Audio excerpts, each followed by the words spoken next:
Good morning, good afternoon, ladies and gentlemen. I am Iyaye Inichimbia. I'm here to talk about understanding the perspectives in psychology. In this presentation, I will be talking about two vital perspectives in psychology: the behavioral perspective and humanistic perspective. The description of each of the key perspectives will be evaluated and discuss the contribution of the theorists, and I will compare their similarities and differences. Then finally, I will evaluate how these perspectives apply to contemporary issues in psychology. Behavioral perspective. This behavioral perspective focuses on observable behavior rather than internal mental processes. Suggests that all behaviors are learned through interactions with the environment via conditioning, either classical or operant. This approach believes that behavior can be measured, trained, and changed. The humanistic perspective. The humanistic perspective, on the other hand, emphasizes individuals' free will, personal growth, and self-actualization. It views people as inherently good and capable of making rational choices to reach their fullest potential. This approach looks at, or rather talks about, the whole person and their subjective experiences. Key assumptions evaluation. Behavioral assumption. Behaviors are learned or can be learned from the environment. In understanding behavioral issues like the internal mental states are not necessary for understanding behavior. Learning occurs through conditioning. While behaviorism is often criticized for being reductionist, knowing that it provides a scientific and measurable approach. In other words, I would say it overlooks biological emotion influences. The humanistic assumption. Humans have free will to strive for self-fulfillment. Every person is different and should be studied as a whole. Behavior is motivated by personal goals. The human nature is positive for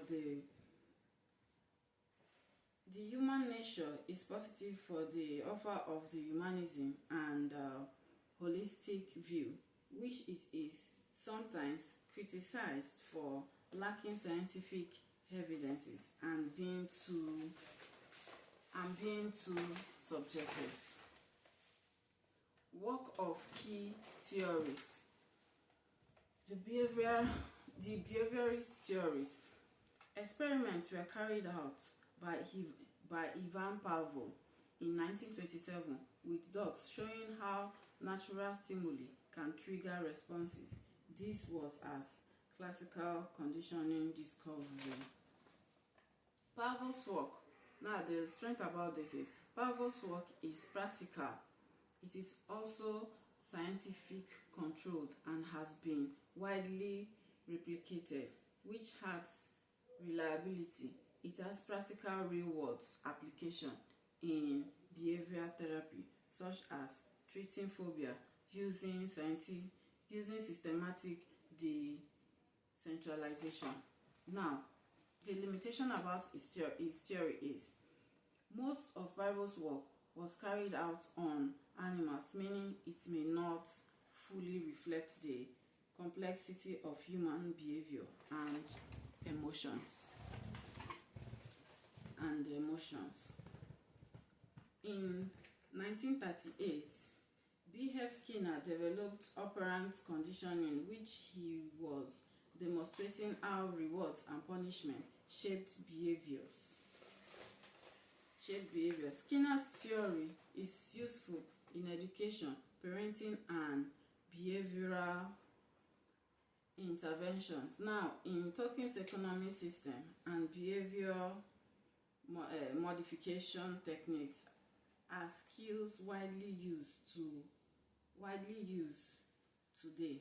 The limitation about his is it has been argued by critics that Skinner's findings ignores free will and internal emotions. It can be seen as too deterministic, suggesting behavior is completely controlled by the environment. Now let's go over to the humanistic theory.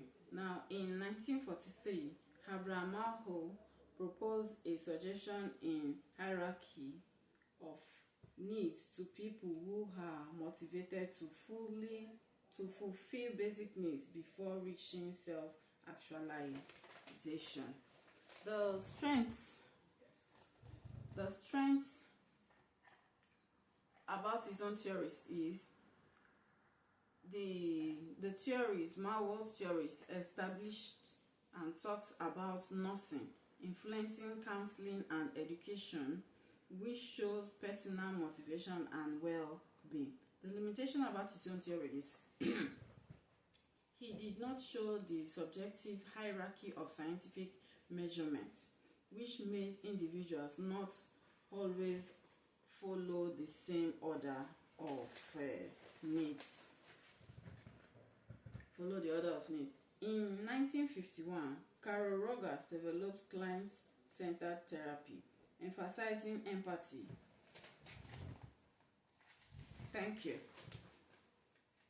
Emphasizing empathy, unconditional positive regards, and self-concept.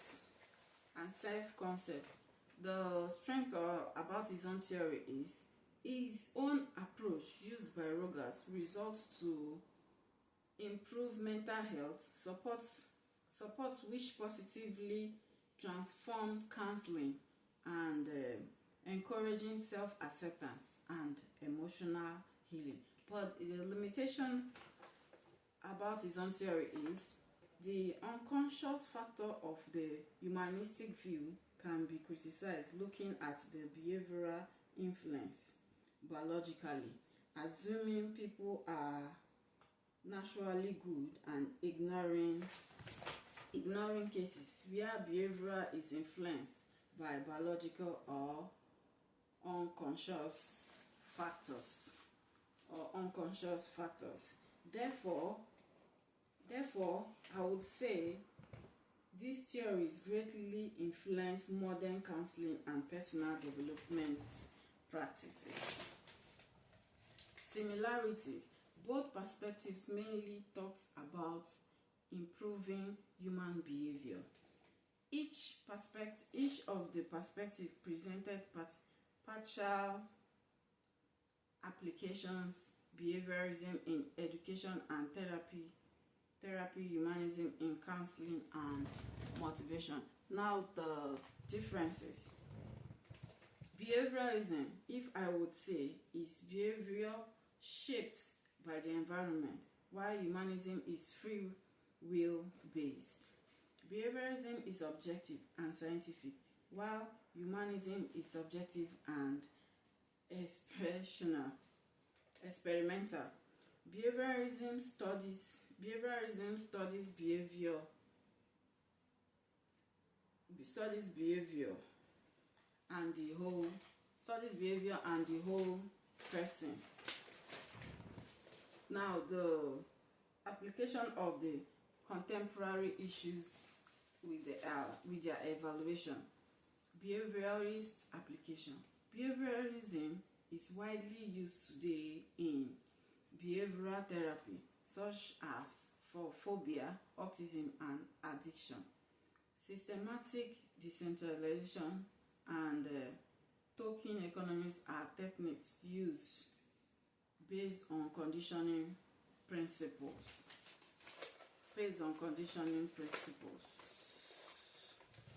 The strength on this one is these methods are quick behavioral improvements which are structured and measurable.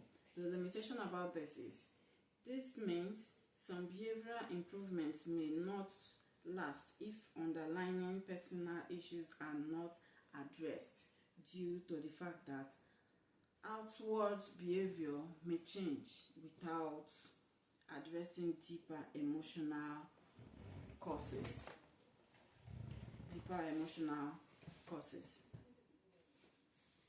Promoting the humanistic application. Promoting self-esteem, personal growth, and mental well-being is an act of humanistic principle which are central to modern counseling, education, and positive physiology in school and workplace. Reflects human values. Now, the advantage, or rather the strength about this is emotional support and long-term promotes personal improvement using self-expression to empower individuals to understand themselves, which is as a result of the humanistic approach. But the limitation about this is scientifically difficult to measure because it focuses on subjective experiences and feelings, which can reduce progress as compared to more structured therapy. Now, I will conclude by saying that both the behavioral and human perspective have contributed significantly to my understanding of human behavior. While behaviorism provides a scientific background for studying observable behaviors, humanism offers a human-centered approach that values individuality and personal growth. Understanding the different perspectives allows physiologists to apply various methods when addressing difficult or rather complex human issues, balancing measurable outcome with empathy and human experiences. Thank you very much.